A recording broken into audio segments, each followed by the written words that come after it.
Hello, Internet, and welcome to my live reaction for Eden Zero, Chapter 67.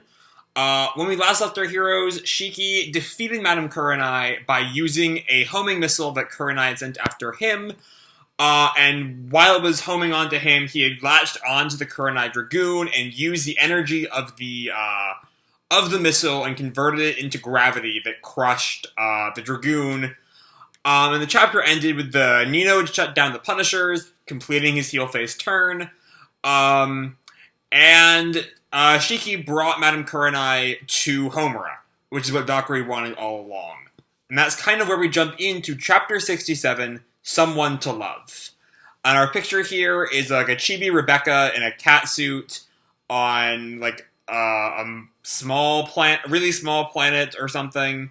And there's like a cat planet in the distance. It's just a lot of space imagery and cats. Anyway, we opened right where we left off with Shiki has brought Kurenai before Homura, Wise, and Rebecca. And Kurenai looks up. Homura.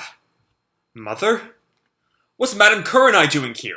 Did that little pipsqueak bring her here? Who is that kid? All the people of the labor district are murmuring. They're upset at Shiki for bringing Kurenai here. And Paul just looks at Shiki, and Shiki smiles. Nice work, little guy. Oh no, they're not upset. They're now very happy that they can beat up on Kurenai. Now we can all teach her a lesson. Pay back for what she did to Valkyrie. No, pay back for everything she did to all of us. And Kurenai's like a little, more than a little concerned. Alright, you're coming with us. You were living the good life, while we're stuck here.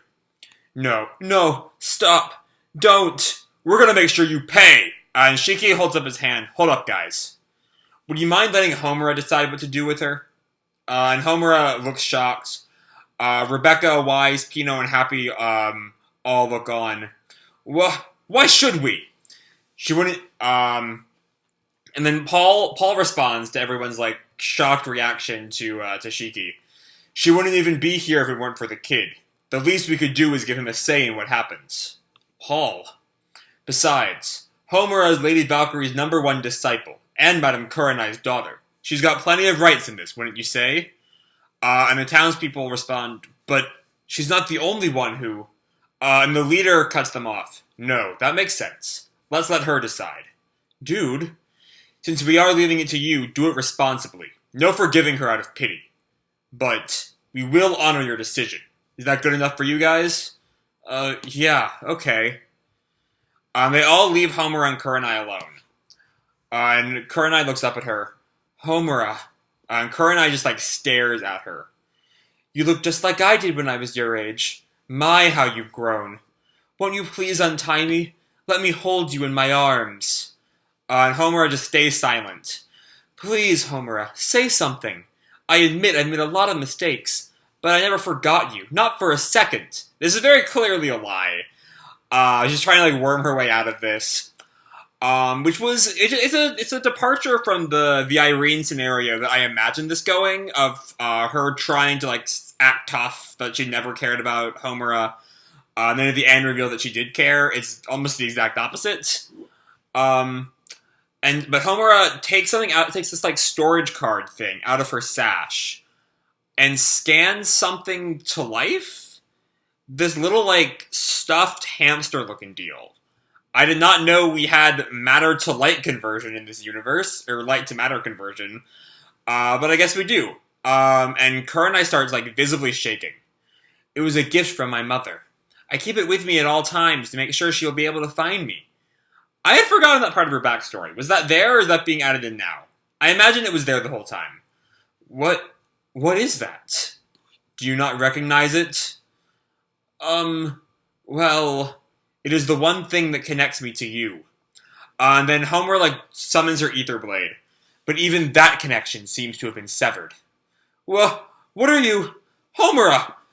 Please, just calm down. I am your mother. Don't make any rash decisions. You're too emotional. And Homura, like, readies her blade. Don't kill me. I beg of you. I'm not ready to die. Those who died because of you surely felt just as you do. No!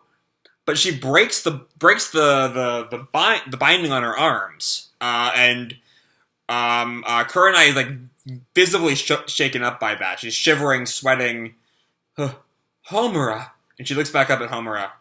You forgive me? Oh, what a kind, gentle girl you are. It is not because I forgive you. Huh? Nor is it because I do not forgive you. I have no interest in you. And Kurenai is shocked.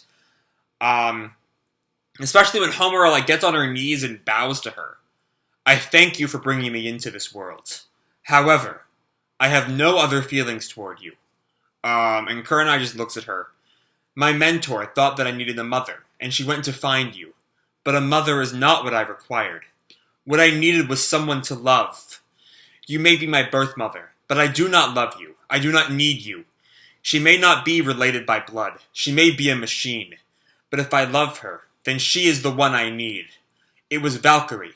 She is the one I love, and the one I need. Therefore, as I bear you no anger, no resentment, and no sympathy, I would prefer it if you would depart without delay. And I humbly request with all my heart that you stay out of my life, forever. Alright, so I really do love this whole speech of, like, I really just don't care about you at all. Like, I was getting chills reading it. It's really good. But also it's weird that she has no resentment to the woman who killed the person that she is saying that she loved. Though maybe she's saying there's the thankfulness for giving birth to her and the hatred kind of like balance out, maybe? I don't know. But with that glare, with that forever, we see that like Valkyrie's freaking out. And everyone just kind of like looks on. They weren't actually as gone as I thought they were. And we see like Paul has this kind of like quiet smile. The boss man like, yes, she's gone. And everyone just like looks at the two of as like Kurenai stands up. We see all the labor district people are like just staring at her. And Kurenai sees that and like runs away. And she's still dashing away. What a pushover! Haha! Did you think a little setback like this would stop me? And just then, she's like knocked out by someone. Take that! Like hiding in the bushes. Yeah, it was fairly obvious. Like once this line here popped up, it was very clear that she was not surviving this. And she like falls to the ground. And like she's like hit in the mouth. I think some of her teeth have probably fallen out. She's like bleeding from the mouth, and we see a bunch of the labor of I think they're the labor district guys. There's like masked guy in sunglasses. Hey there, you old hag. It's so nice to see you again. Huh? And oh, that's the guy that she was going to use as like a boy toy, wasn't he? All right. And she like burned his face. That's why he's wearing the mask and all that. And she recognizes him. Take her away. Hey, she's way sexier than you made her out to be. Woohoo! No, stop! You can't do this to me! Who do you think I am? A crazy old hag. And from now on, you're going to be our pet. It's what they call karmic retribution. Don't. Wow, you know some fancy words, Cedric. No! That's kind of. I think that's the end we see of Kurenai. I'm kind of uncomfortable with this idea of Kurenai's sex slave punishment being seen as this like good thing. I would have much rather they just killed her off. Honestly, I don't know. I'd be much worse about it if it was like Shiki doing it, or like any of the heroes. So these guys are in this weird kind of like anti-hero zone where they don't have to be good people, of course, and she certainly doesn't deserve mercy in any stretch of the imagination. But I don't know, something about it just kind of rubs me the wrong way, I guess. And it also kind of comes back to Eden Zero's over-reliance on sexual punishment at almost all times.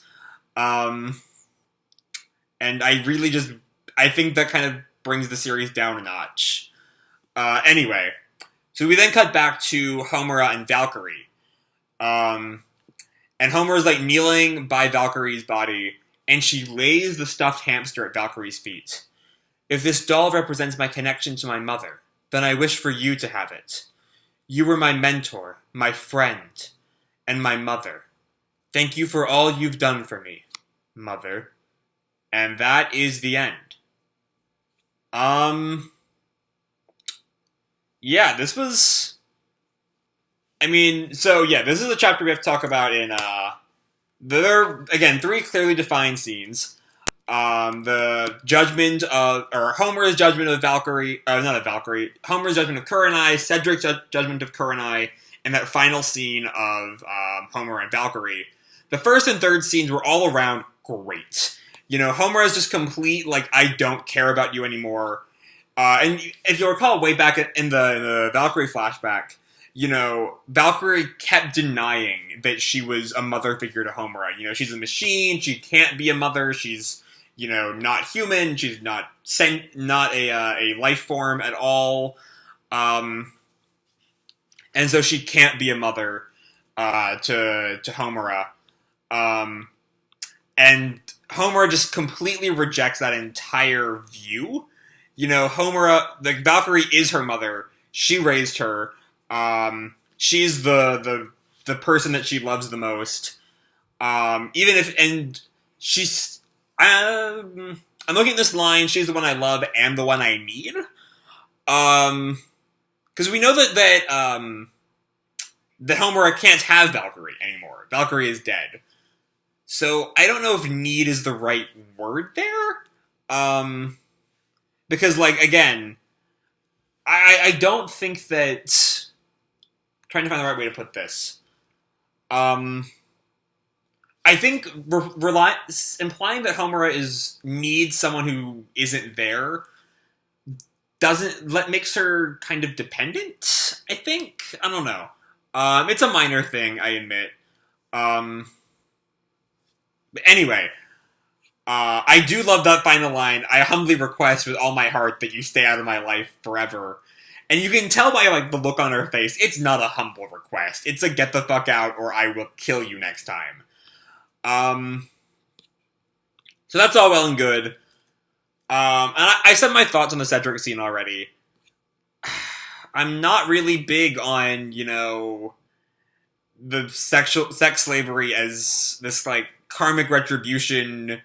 You know, it's the happy ending for the heroes kind of deal. And I feel like any other manga would have had Cedric and his crew just kill her. But it's kind of like reinforcing this thing that Eden Zero is so obsessed with sex slavery for some reason. Or either sex slavery or this, like, BDSM shit. And I don't know why. like... Fairy Tail's made fun of for its rampant fan service, and while I think it's a smaller problem than it's made out to be, it is still there. But even in the case of Fairy Tail, it's very like, oh, I accidentally grabbed your boobs, whoops, and it's, you know, it's dumb, it's childish and all, but it's hardly the maliciousness we see in Eden Zero's and with Aliga, with Garrett, with Kurenai before, and the early parts of this arc, with Cedric now. It's a recurring theme, especially in this arc, but again, also in Gilst, which makes me think it's going to keep coming up. And I'm hoping it stops coming up, because I don't think Mashima is a subtle enough writer to make it work at all.